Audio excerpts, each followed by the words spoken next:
মাননীয় প্রধানমন্ত্রী, মাননীয় স্পিকার, ইসলাম শান্তির ধর্ম এবং আসলে পৃথিবীর সর্বশ্রেষ্ঠ ধর্ম হলো ইসলাম ধর্ম। কিন্তু সেই ধর্মে আমাদের শান্তির কথা বলা আছে, আমাদের জীবনযাত্রা, জীবন মান সবকিছু কথা চমৎকারভাবে বিবৃত করা আছে। সেখানে আমরা যখন এই জঙ্গিবাদ একটা সমস্যা শুধু বাংলাদেশে না, এটা সারা বিশ্বব্যাপী, এবং ধর্মের নামে এই জঙ্গিবাদ সৃষ্টি হয়ে আমাদের এই ধর্মটাকে মুষ্টিমেয় লোকের জন্য আজকে বিশ্বের কাছে আমাদের সেই পবিত্র ধর্ম ইসলাম ধর্মটাই কিন্তু প্রশ্নবিদ্ধ হতে থাকে।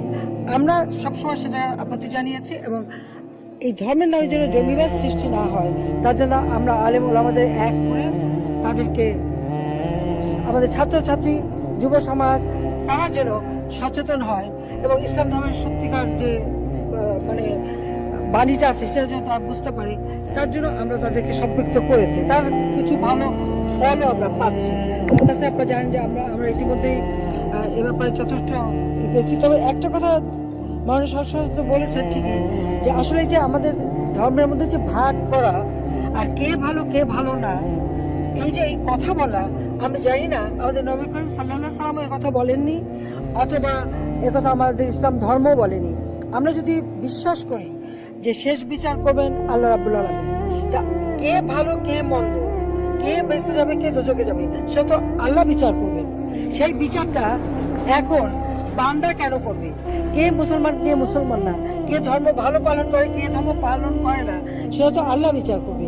যে যা করবে তার ফল তাকেই ভোগ করতে হবে, কারো ফল তো অন্য কেউ ভোগ করে দেবে না। তাহলে এই অবস্থায় কেন এই রেশারেশিটা থাকবে?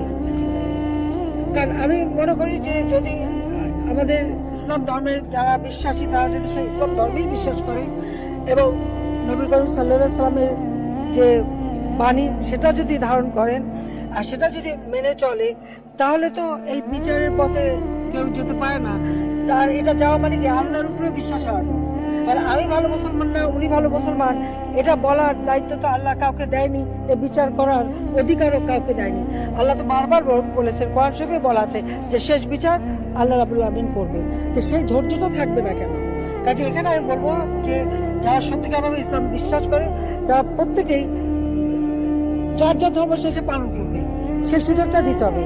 আর কারো ধর্মীয় আঘাত দিয়ে কথা বলা, এটা যেমন একজন মানে মুসলমান হয়ে মুসলমানকে আঘাত না করা, সাথে সাথে অন্য ধর্মাবলম্বী, এটাও কিন্তু ইসলামের শিক্ষা যে অন্য ধর্মের অবলম্বী তাদেরকেও কোনো আঘাত করা যাবে না, আঘাত করা উচিত না। যেটা সূরা কাফিরুনে স্পষ্টই বলা আছে যে লাকুম দীনুকুম ওয়ালিয়া দ্বীন, যার যা ধর্ম তার তার কাছে, যার যা ধর্ম সে পালন করবে, এটা তো বলাই আছে। তো সেই বিশ্বাসটুকু নিয়ে যদি চলে তাহলে তো এই দ্বন্দ্বটা থাকে না। ধন্যবাদ মাননীয় স্পিকার।